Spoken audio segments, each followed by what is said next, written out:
Hello class, welcome back. अभी हम लोगों ने थियोरी जो कंटिन्यू हमारी हो रही थी, हम लोगों ने थियोरी के 3 चैप्टर कंप्लीट कर लिए थे।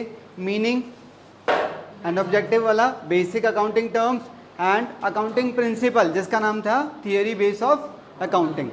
आज हम लोग एक और चैप्टर शुरू करेंगे और ये थोड़ी देर में ख़त्म हो जाएगा। छोटा सा चैप्टर है, process and basis of accounting.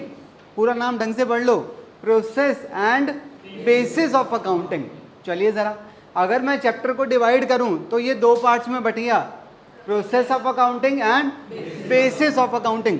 और इसे तुम ठीक से घूरो, ये तुमने पहले पढ़ा हुआ है सेम। कहाँ? चैप्टर नंबर 1 में भी था ये, अकाउंटिंग प्रोसेस, अकाउंटिंग साइकिल के नाम से था ना। तो चलो ज़रा देखो,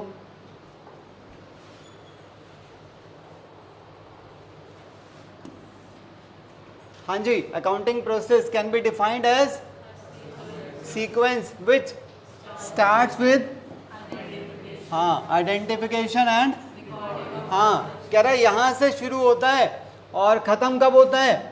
एनालिसिस, इंटरप्रिटेशन एंड वहाँ जाके ख़त्म होता है।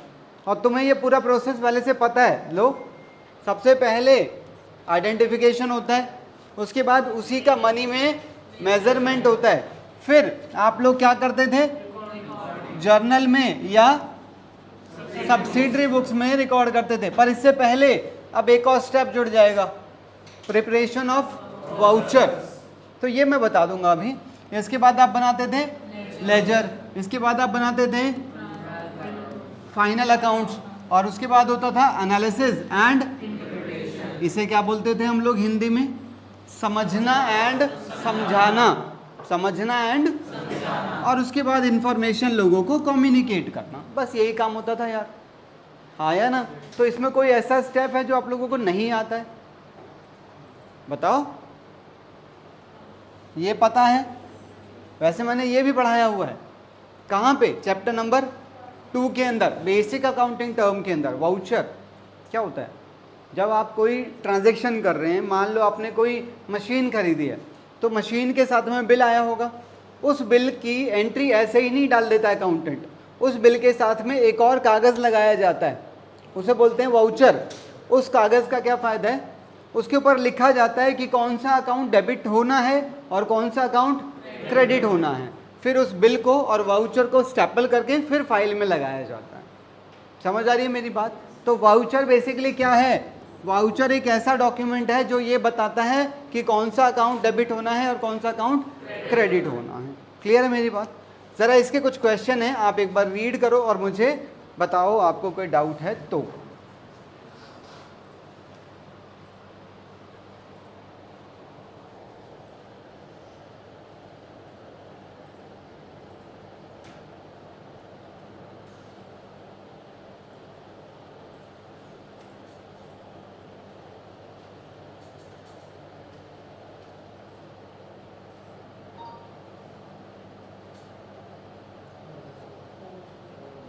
हो गया?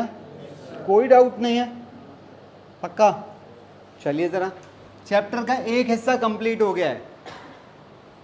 दूसरा हिस्सा क्या है? Basis of accounting. इसका मीनिंग पता है किसी को? सॉरी, कह रहा है तरीके, वो हिंदी मीनिंग बता रहा है। कुछ और कोई ऐड करना चाहे? बेसिस ऑफ अकाउंटिंग, कि अकाउंटिंग किस बेस पे टिकी हुई है, कुछ ऐसा? हाँ या ना? चलो ज़रा बात करते हैं हम इसके बारे में।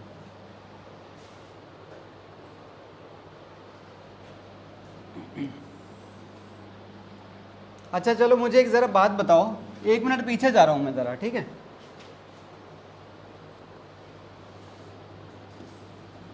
लो जी, यहाँ पर 2 बिजनेस हैं, ठीक है? ये वाला जो बिजनेस है ये पार्थ का है, ठीक है? और ये वाला जो बिजनेस है ये तो खुद ही ब्लॉक हो गया इसके अंदर, ठीक है? मान लो ये हितेश का है, 2 लोगों का है, ठीक है? अच्छा, पार्थ की क्या आदत है?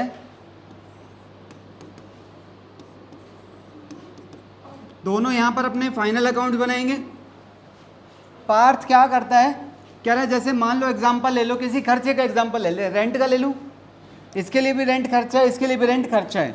ये क्या कह रहा है, इसने 10 महीने का रेंट दे दिया और रेंट है 1000 पर मंथ दोनों का, इसका भी 1000 है।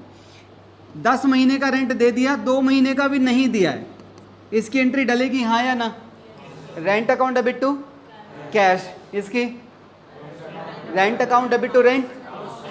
तो पार्थ क्या करता है, कह रहा है मैं तो इसे भी रिकॉर्ड करूंगा, इसे भी रिकॉर्ड करूंगा। हितेश क्या कह रहा है, कह रहा है जिसके मैंने पैसे दिए मैं खाली इसे रिकॉर्ड करूंगा, मैं इसे रिकॉर्ड नहीं करूंगा अभी, जब मैं इसके पैसे दे दूंगा मैं इसे तब रिकॉर्ड करूंगा। दोनों में से सही कौन है? पार्थ सही है। दोनों अपनी जगह वैसे ठीक है, मेरी बात को समझना। पार्थ जो है वो एक प्रॉपर सिस्टम फॉलो कर रहा है। पार्थ के सिस्टम को बोलते हैं हम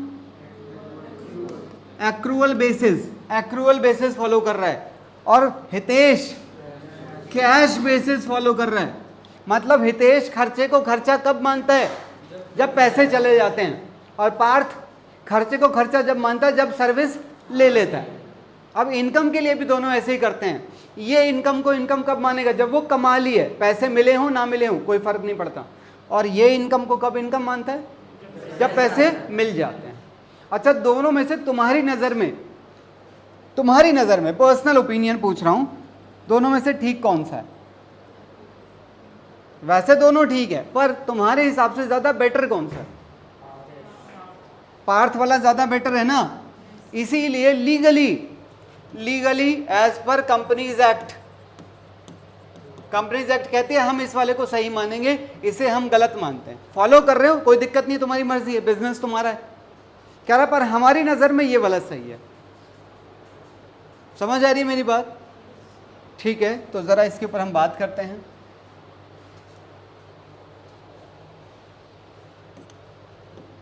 दोनों में डिफरेंसेस को पढ़ने की कोशिश करना। इसे नीचे रख देते हैं। चलिए जरा पहला डिफरेंस देखो जरा, रिकॉर्डिंग ऑफ कैश एंड, इसके अंदर कौन से ट्रांजैक्शन लिखे जाते हैं, खाली कैश वाले, और इसके अंदर कैश और क्रेडिट दोनों रिकॉर्ड किए जाते हैं। सिंपल है।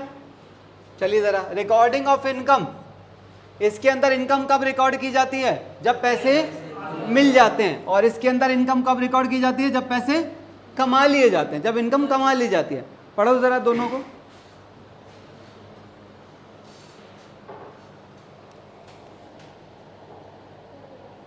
सही है। अब बात करें अगर खर्चों की, तो खर्चों के लिए देखो, इसके लिए खर्चा कब माना जाएगा, जब पैसे चले गए हैं, और इसके लिए खर्चा कब माना जाएगा, जब वो हो गया है, सर्विस ले ली है। पढ़ो।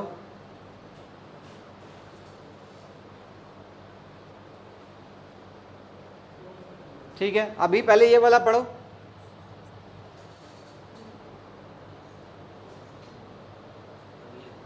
समझ आ गया? अच्छा, अभी जरा ये वाला पढ़ो। जब आप इसके अंदर सारी इनकम रिकॉर्ड ही नहीं करते, तो इसके अंदर फाइनल अकाउंट बन जाएंगे? नहीं बन पाएंगे ना। बन तो जाएंगे, गलत सलत बनेंगे। इसके अंदर बिल्कुल प्रॉपर बनेंगे, है कि नहीं? और चलो जरा, अच्छा इसके अंदर क्या आप outstanding, prepaid, accrued, unearned record करते हो? नहीं होते। तो यही कह रहा है ये चीजें इसके अंदर रिकॉर्ड नहीं होती है, जबकि इसके अंदर ये रिकॉर्ड होते हैं। पढ़ो पढ़ो।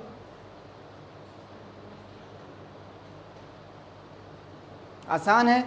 अगला पॉइंट, सही प्रॉफिट और लॉस इसके अंदर पता नहीं चलता, और उसके अंदर बिल्कुल प्रॉपर मिलेगा। रीड करो।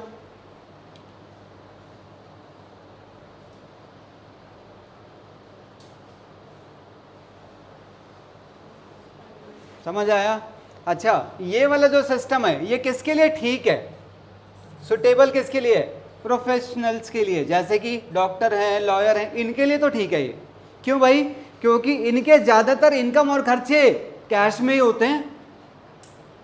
लगा के देख लो तुम। भाई डॉक्टर को कोई ये कहता है भाई साहब पैसे बाद में दे जाओ? बताओ तुम। ज़्यादातर मैक्सिमम कैश में ही काम होता है इनका। कैश मतलब बैंक भी है, एक ही बात है। ठीक है, और ये बाकी सबके लिए काम में आता है। इजी है। अच्छा, एक और डिफरेंस है क्या, ये लास्ट वाला कह रहा है इस सिस्टम के अंदर कैपिटल और रेवेन्यू में कोई फर्क नहीं किया जाता। क्यों? अबे इसकी नज़र में खर्चा वो है जब पैसे चले गए हैं, और इनकम वो है जब पैसे आ गए हैं। तो इसकी नज़र में पैसा ही है सब कुछ। इसकी नज़र में कैपिटल और रेवेन्यू में कोई अंतर ही नहीं रहता है इसकी नज़र में, क्योंकि दोनों में अंतर है, इसीलिए रेवेन्यू वाले आइटम P&L में जाते हैं और कैपिटल वाले आइटम बैलेंस शीट में जाते हैं। ठीक है, अभी आप एक बार पूरा ठीक से रीड करो। ये लास्ट वाला रीड मत करना, कलरफुल वाला।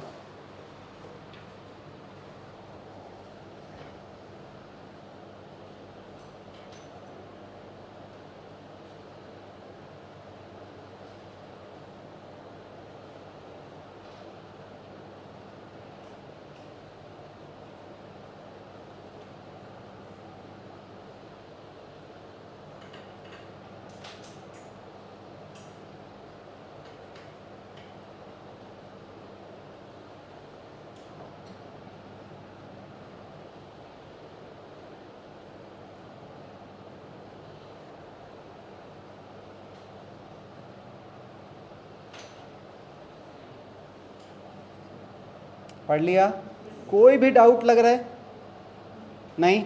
एक नीचे एग्जाम्पल लिया है मैंने, ज़रा इस एग्जाम्पल को मैं समझा दूं इन दोनों के पॉइंट ऑफ व्यू से। सुनो, अच्छा दोनों पूरे साल अपने ट्रांजैक्शन को रिकॉर्ड करेंगे, हाँ या ना? और ये भी अपने ट्रांजैक्शन को पूरे साल के रिकॉर्ड करेगा। ये भी अपने फाइनल अकाउंट बनाएगा चाहे गलत बने, और ये भी अपने फाइनल अकाउंट बनाएगा। देखो ज़रा नीचे क्या कह रहा है, कह रहा है ड्यूरिंग द फाइनेंशियल ईयर, कौन सा ईयर है ये? 2012 से लेके और 13 तक है, 12 से लेके 13 तक है। देखो क्या कह रहा है, कह रहा है Mohan had cash cell of 90,000 and credit sale of 60,000। ठीक है, और उसके खर्चे कितने थे? 70,000, जिसमें से 30,000 अभी भी देने। इसका मतलब इस बताओ इसके हिसाब से सेल कितनी है? इसके हिसाब से सेल, ठीक से सोचना, हाँ जी, इसके हिसाब से सेल है खाली 90,000, और इसके हिसाब से सेल कितनी है? 1,50,000 बनेगी क्या? हाँ ठीक है, 50 बन गई। ठीक है, और खर्चों की अगर बात करें तो इसके हिसाब से खर्चे कितने हैं? इसके हिसाब से खर्चा 40,000 है, और इसके हिसाब से खर्चा कितना है पूरे साल का? 70,000। आप देख रहे हैं दोनों में फर्क है। ठीक है, और देखो क्या मांग रहा है, find out Mohan's income for 2012-13 following cash basis of accounting, case number 1। और केस नंबर 2 में क्या कह रहा है बताओ? इसके हिसाब से प्रॉफिट कितना निकालेगा जब यहां पर निकलेगा तो? इनकम में से खर्चे निकाल दो तो प्रॉफिट कितना आ रहा है? 50,000 एज पर कैश बेसिस, और एज पर एक्रूअल अगर प्रॉफिट निकालूं तो इसमें से इसे माइनस कर दूं तो प्रॉफिट 80,000 है। तो दोनों बेसिस में ये फर्क है। कहानी क्लियर है? ज़रा कुछ क्वेश्चन मैंने दिए हैं, आप प्लीज़ उन्हें कनेक्ट करो। कोई दिक्कत आए तो मेरे से पूछ सकते हैं आप लोग। बहुत आराम से पढ़ना है।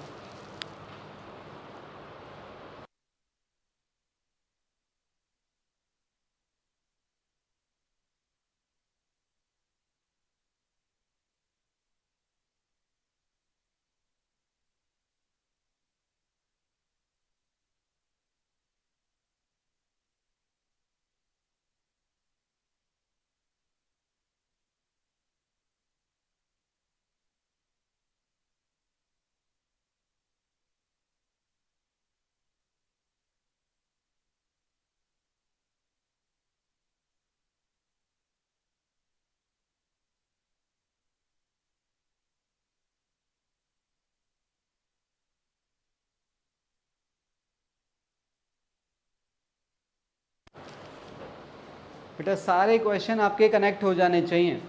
एक बात मैं आपको बता दूं, छोटी सी बात है, फिर आप पढ़ लेना। अच्छा, इस सिस्टम के कोई फायदे हैं पहले ये बताओ? मना कर रहा है संस्कार, कह रहा है नहीं। संस्कार का नाम इतना धार्मिक है, संस्कार कोई नेगेटिव बात सोच ही नहीं सकता है। बताओ इस सिस्टम के कोई नुकसान है? फायदे हैं, नुकसान है। क्या नुकसान है? कि लीगली अप्रूव्ड नहीं है ना, ये नुकसान है। पर जो इसका नुकसान है वो इसका फायदा है। पर कुछ तो ऐसा होगा जो इसमें फायदा होगा और वो इसका नुकसान होगा। फिर बताओ ऐसा कुछ है क्या? अबे ये सिस्टम अप्लाई करना बहुत इजी है, बहुत कम टाइम लगता है और इसके लिए आपको बहुत ज़्यादा नॉलेज भी नहीं चाहिए। नहीं समझ आई मेरी बात?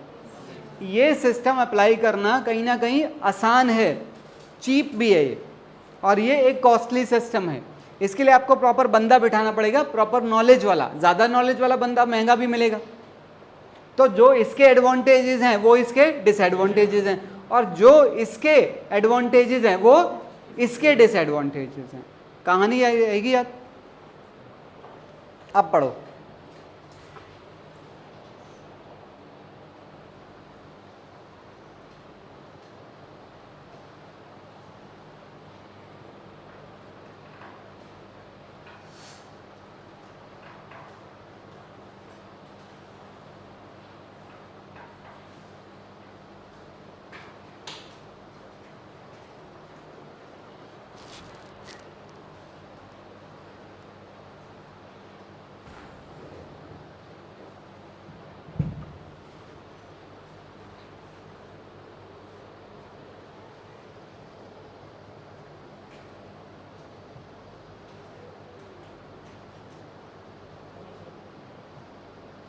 सारे कनेक्ट हो गए? कर लो अभी बच्चे कह रहे हैं।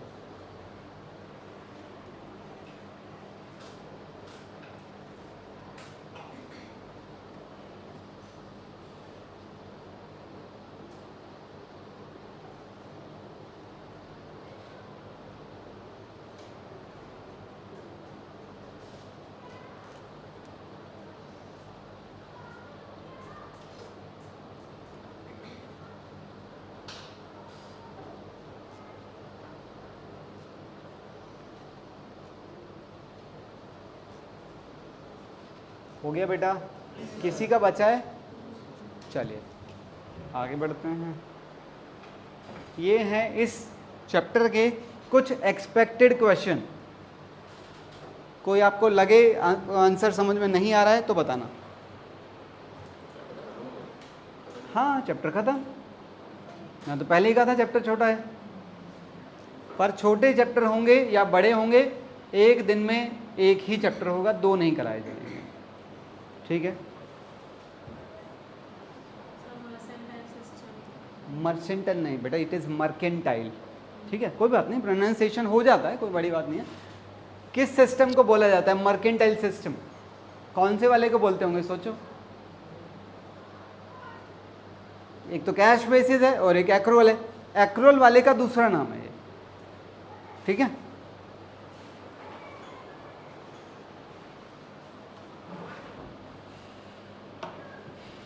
एक्रूअल में ही तो ये तीनों फॉलो होते हैं, revenue recognition, money measurement, accrual basis, है कि नहीं? बहुत सारे पढ़े थे हमने पिछले चैप्टर में।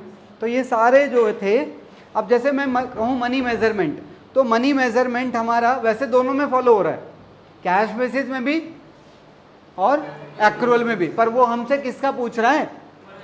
एक्रूअल का पूछ रहा है ना, तो मैं तो उसी का आंसर करूंगा ना फिलहाल, कैश वाले का क्यों करूंगा?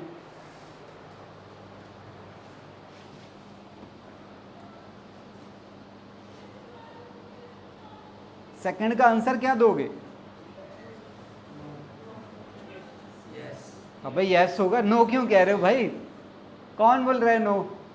क्यों मन कर रहा था नो कहने का, बहुत दिन से कहा नहीं।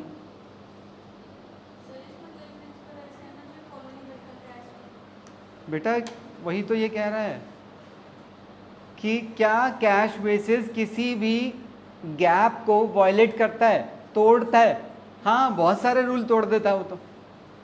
हाँ या ना? कैपिटल और रेवेन्यू में डिफरेंस नहीं करता, है कि नहीं? और एक्रूअल को फॉलो नहीं करता।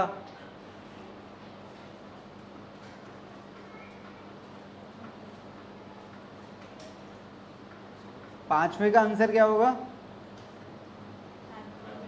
एक्रूअल बेसिस ऑफ अकाउंटिंग, ठीक है।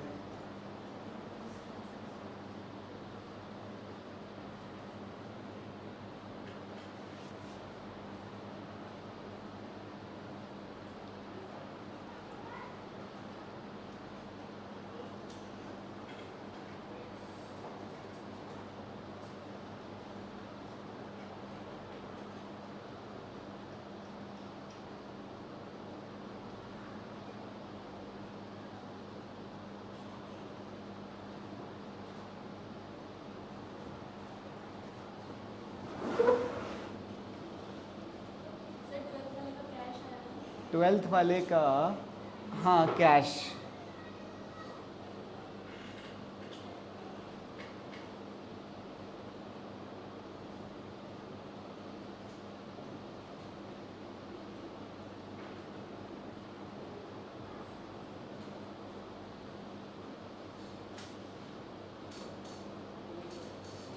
पढ़ लिया?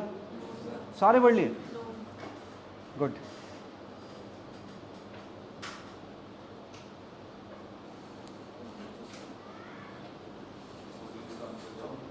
14 का answer, process of accounting starts with dash and ends with dash. आप बताएंगे कोई भी? आइडेंटिफिकेशन एंड मेजरमेंट से स्टार्ट होता है, एनालिसिस एंड, हाँ, कम्युनिकेशन पे जाके ख़त्म हो जाता है।